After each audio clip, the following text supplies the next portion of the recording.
Progressive climate policy poised to pass in Oregon. Salem, Oregon. Oregon is on the, supporters call it, the United States' most progressive climate policy, saying it not only cuts emissions but invests in transitioning the state economy and infrastructure to better prepare for more intense weather events as climate change worsens.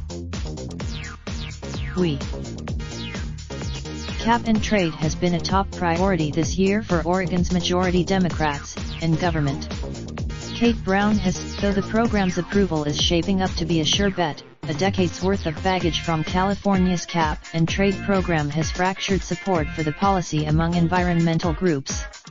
Some question, the division underscores a larger fight on the left over how to best tackle climate change, which scientists warn poses a global existential threat. Some progressives, strong.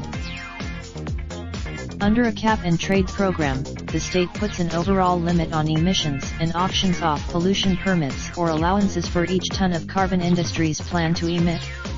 Only the largest, most of the money raised estimated to total $550 million in the first year would be used to fund a sweeping progressive platform that encourages further emission cuts and prioritizes investments in low-income and tribal communities' ability to respond to climate change.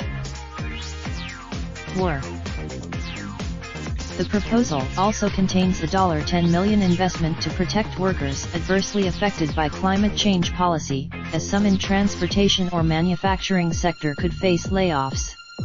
The legislation, it's provisions like these that make the changes some of the country's most progressive, Joshi said.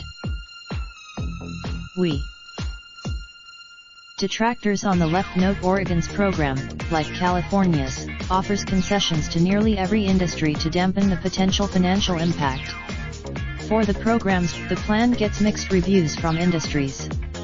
While some, in Stimson Lumber, west of Portland, laid off 60 sawmill workers in anticipation of cap and trade and other new taxes pursued by Democrats. CEO Andrew and opponents from both parties note cap and trade likely want radically reduce emissions. While California, Dallas Batraw, an economist with the think tank Resources for the Future, who advises California's cap and trade program, said cap and trade is still the most efficient way to reduce emissions.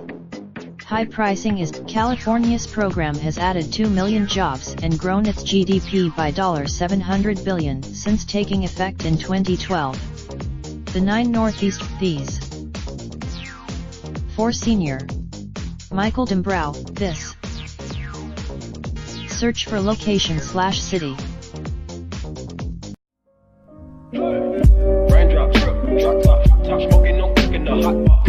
Fucking on your bitch, yeah, that. Looking up, open the park pot.